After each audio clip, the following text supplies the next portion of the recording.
Vamos começar aqui com o Andres Padilha, que é especialista na área de lácteos e outras indústrias também no Rabobank.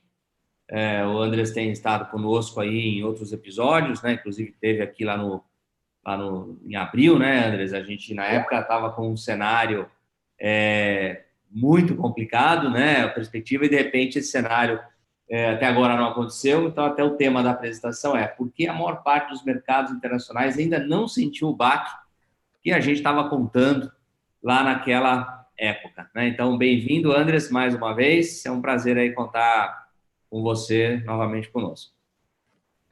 Obrigado, Marcelo. Boa tarde a todos. Bom, de fato, a última vez que a gente conversou, as coisas estavam bem certas, bem complicadas, né? No que ainda não existem muitas dúvidas sobre o cenário, mas de fato estamos numa situação um pouco menos desesperadora do que aparecia nos mercados naquele momento, logo após o começo das quarentenas. Bom, eu quero falar primeiro um pouco sobre o Rabobank, rapidamente, para quem não conhece. Somos o maior banco da Holanda. Temos uma história de mais de 120 anos e presença em mais de 40 países. No Brasil, a gente está aqui há mais de 30 anos. E o setor dos lácteos é um dos principais setores para o Rabobank. Então, das 20 maiores empresas do mundo, 17 delas são clientes nossos. E hoje, em termos de capital emprestado no setor, estamos falando uma soma aí, aproximada de 25 bilhões de dólares. Então, mais ou menos 16% do portfólio dos empréstimos fora da Holanda são destinados ao setor lácteo. Bom, dentro da estratégia do Rabobank, um dos pilares é o conhecimento de mercado, e está aí o time do FAR, do Food and Agri Research, que é o time do qual eu faço parte. Então, estamos em 80 analistas espalhados nos principais escritórios do banco, e aqui no Brasil estamos em um time de 7, então, divididos por setores. E da mesma forma que eu acompanho o setor de lácteos aqui no Brasil e na América do Sul, eu tenho um par nos Estados Unidos, na Holanda, na China, na Austrália, na Nova Zelândia, na Índia, que acompanham também o setor de lácteos. Então, isso permite ter uma visão bastante boa do que está acontecendo nos mercados globais. Bom, passando um pouco aqui, então, bom, o tema da apresentação, então, como o Marcelo falou, é tentar entender um pouco por que os mercados lácteos têm conseguido levar essa crise de uma maneira até, em alguns casos, mais tranquila do que muitas outras categorias. E vamos tentar entender um pouco, então, as dinâmicas do mercado internacional e o que está acontecendo com o consumo de lácteos e alimentos nos principais países, e entender um pouco também o lado da oferta, né? Que a gente tem que olhar tanto para a demanda, mas também entender como que a oferta vem reagindo nessa pandemia. Bom, com relação ao mercado internacional, é um mercado bastante concentrado. Então, se vocês veem primeiro o gráfico da direita, vocês veem que mais da metade do volume comercializado nos lácteos no mundo vem de duas origens, que são a União Europeia e a Nova Zelândia. Estamos falando aí de 53%, 54% de todos os produtos lácteos que saem para o mercado internacional são produzidos ou na União Europeia ou na Nova Zelândia. Então, assim, quando a gente pensa no mercado global de lácteos, vale a pena entender que é um mercado bastante concentrado em poucos vendedores e poucos compradores, relativamente, né? Um número muito amplo de países atua, tanto na venda como na compra, mas a concentração é bem grande. Então, do lado dos vendedores, estamos falando aí, somando os 5 primeiros, quase 80% do volume está concentrado ali. Olhando o gráfico da esquerda, então vocês veem os países que estão em azul têm um superávit de produção de lácteos, quer dizer que acabam exportando mais do que importam. E as regiões que eu mencionei, basicamente Europa, Nova Zelândia, Oceania, América do Norte e América do Sul, são os principais exportadores. Do lado importador, então, temos a China como principal importador. Partes da Ásia também grandes importadores, o norte da África e o Meio Oriente. E nas Américas, México, Venezuela e Brasil, né? Não falei aqui da Índia, porque é um mercado bastante fechado e equilibrado, é um dos maiores produtores de lácteos no mundo, o maior se a gente considera o leite de búfalo, mas olhando o leite de vaca é um dos maiores, mas é um mercado ainda muito fechado. Então, acaba participando pouco dentro do mercado internacional. Bom, o ano de 2020 já começou de uma maneira bastante incerta. Então, lembrando que é um ano de eleição americana, então, toda vez que tem um ano de eleição americana, há incertezas, as empresas globais, elas acabam decidindo esperar um pouco a toma de algumas decisões estratégicas para entender qual vai ser o direcionamento das novas políticas americanas com um novo governo. Então, o ano ele já tinha esse componente de incerteza, principalmente dado o cenário de polarização entre o governo Trump e os demócratas, né, que pode trazer algumas mudanças importantes de impostos, acordos comerciais, etc. Dentro desse contexto, uma volatilidade geopolítica bastante relevante, que parecia ter acalmado um pouco com a firma do acordo comercial entre Estados Unidos e China no dia 15 de janeiro. Mas a gente sabe que há várias disputas ainda entre a China e Estados Unidos, também há tensões entre a China e Europa, algumas tensões inclusive entre Estados Unidos e Europa, o Brexit também entrando aí na fase definitiva. Então, era um ano com bastantes perguntas e bastantes questões geopolíticas mesmo antes da pandemia.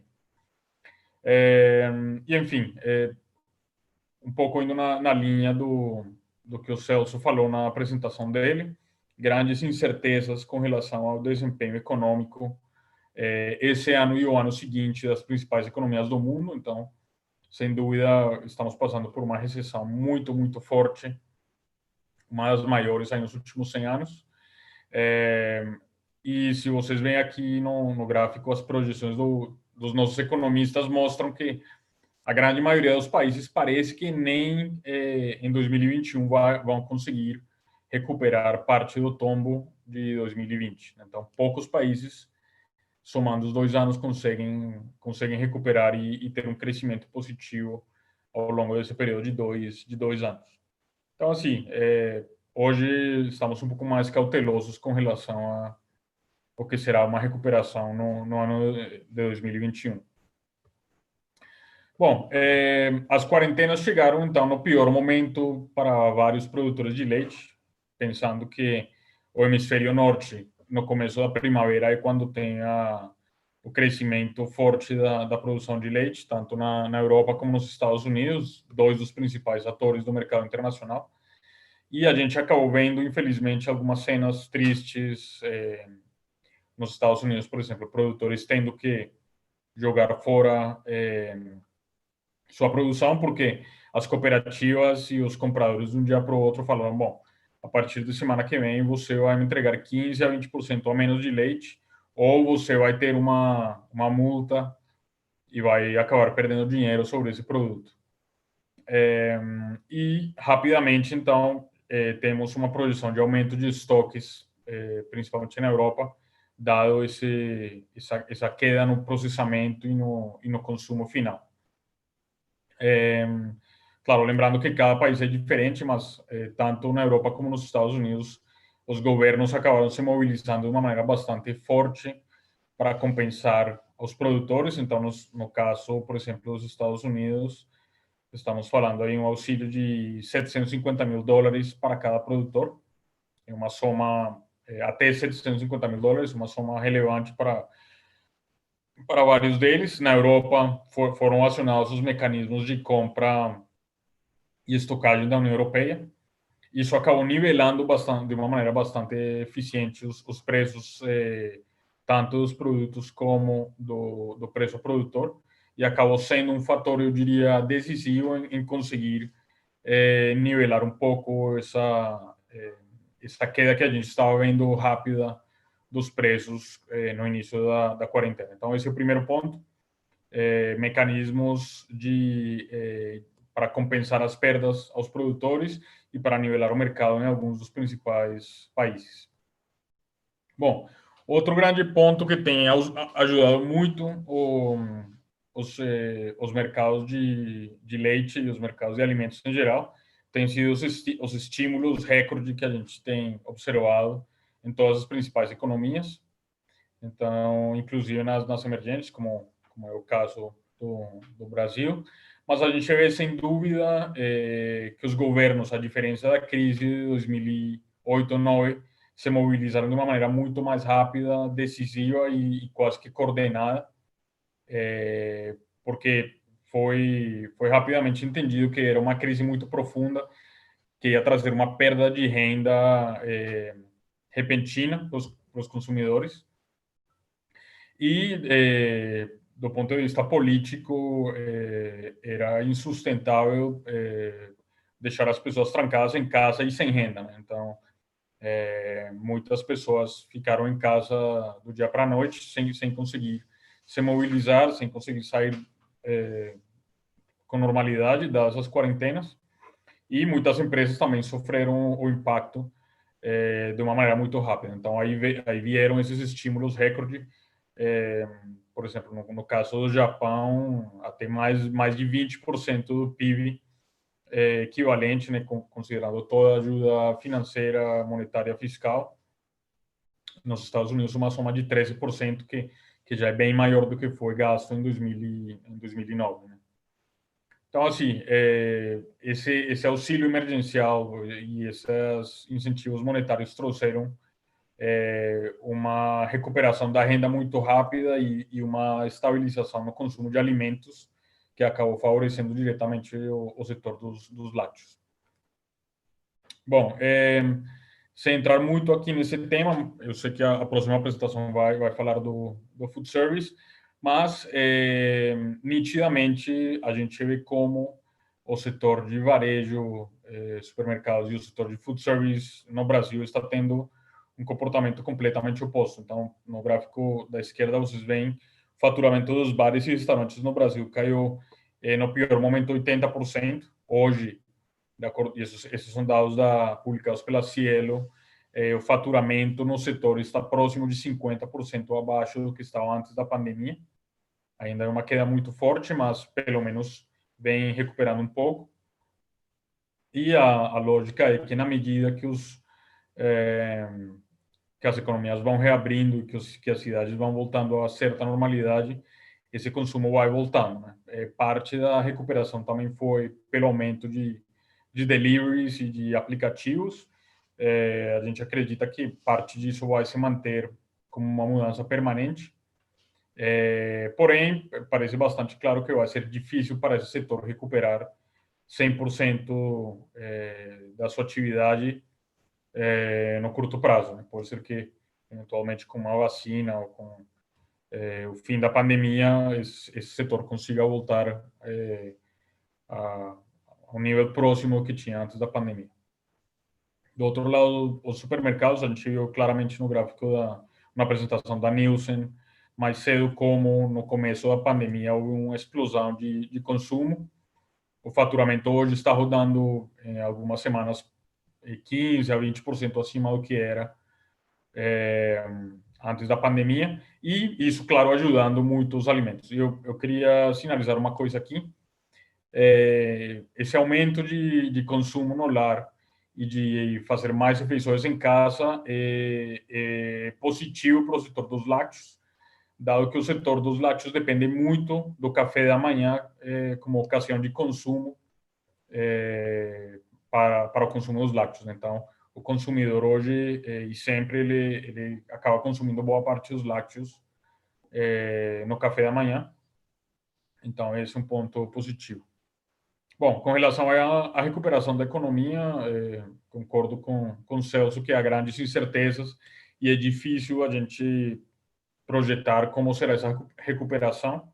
Até lembrando um pouco que, se a gente pensa no que aconteceu no Brasil nos últimos anos, a economia, infelizmente, nem tinha conseguido recuperar o tombo da crise de 2015 e 2016. Né? Então, a gente teve uma queda muito brusca do PIB em 2015 e 2016, 2 anos aí com mais de 3% de queda, e vínhamos de um crescimento tênue em 17, 18, 19, começou 2020 um pouco mais otimista e, de novo, temos uma nova crise forte. Então, a atividade é ainda bastante fragilizada e a depender muito também das reformas, se vão ser feitas, como que vai ser enfrentado esse custo fiscal de enfrentar a pandemia.